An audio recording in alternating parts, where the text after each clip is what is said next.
Jadi saya akan menjelaskan tentang pengertian metode in situ. Jadi pengertian metode in situ merupakan bentuk konservasi sumber daya secara genetis dalam populasi alami flora dan fauna di dalam habitat aslinya.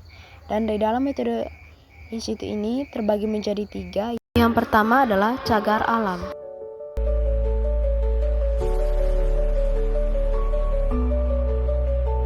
Cagar alam adalah kawasan suatu alam yang keadaan alamnya memiliki kekhasan tumbuhan, satwa, dan ekosistem.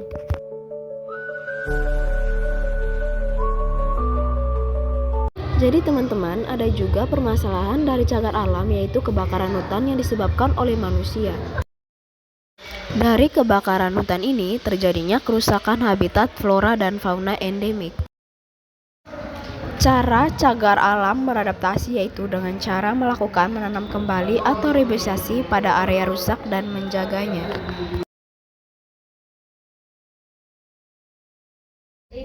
Teman-teman, kalian tahu tidak penyakit pada cagar alam? Tidak tahu ya?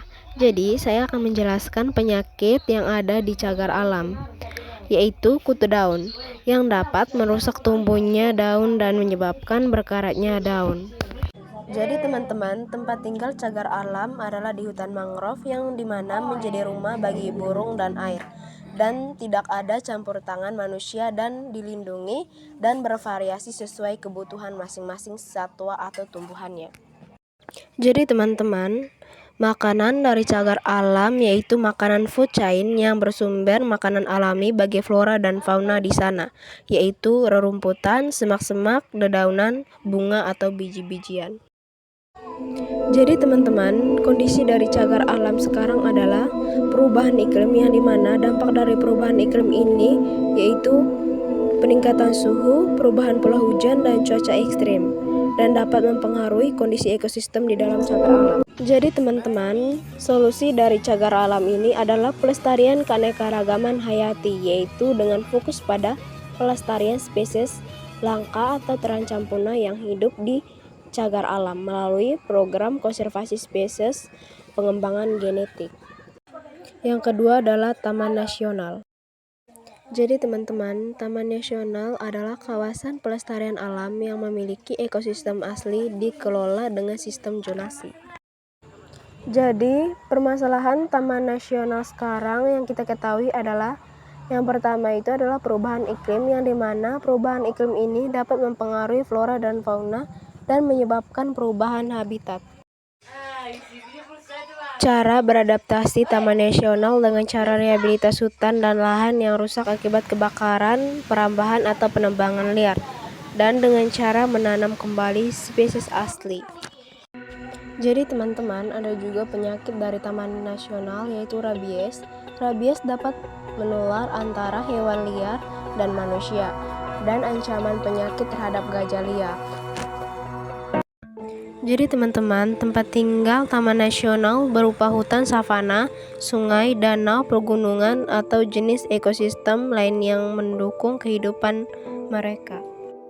Jadi teman-teman, makanan Taman Nasional untuk satwa di Taman Nasional yang pertama itu herbivora, yaitu seperti gajah yang memakan tumbuhan.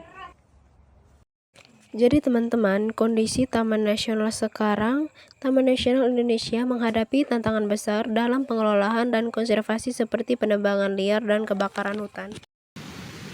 Jadi teman-teman, solusi Taman Nasional dengan cara melakukan reboisasi dan pemulihan habitat yang pesat dan menangani masalah kebakaran hutan dan pengendalian spesies yang merusak ekosistem. Yang ketiga adalah Suaka Marga Satwa. Jadi teman-teman, Suaka Marga Satwa adalah sebuah kawasan pelestarian alam yang difokuskan untuk melindungi dan mempertahankan habitat satwa liar serta keanekaragaman hayati yang ada di dalamnya. Jadi teman-teman, ada juga permasalahan dari Suaka Marga Satwa, yaitu perburuan liar, yang dimana perburuan liar ini dapat dilakukan secara ilegal untuk dijual, dan dari permasalahan Suaka Marga Satwa juga ada juga permasalahan yaitu kebakaran hutan. Jadi teman-teman, cara beradaptasi dari Suaka Marga Satwa yaitu dengan cara beradaptasi dengan tingkah laku. Jadi hewan itu harus menyesuaikan perilakunya untuk bertahan hidup. Contohnya itu burung yang membangun sarang di tempat tersembunyi. Jadi teman-teman, ada juga penyakit dari suaka marga satwa, yaitu rabies. Rabies adalah penyakit menular disebabkan oleh virus dan menyerang sistem saraf pusat. Contohnya itu seperti anjing hutan. Jadi teman-teman, tempat tinggal suaka marga satwa yaitu yang berada di wilayah alam yang luas seperti hutan hujan tropis, yang cocok untuk ditempati oleh harimau, gajah, dan badak. Jadi teman-teman, makanan dari suaka marga satwa yaitu makanan yang alami, dikonsumsi hewan-hewan liar yang hidup di dalam suaka marga satwa, contohnya itu rusa yang memakan dedaunan atau rerumputan.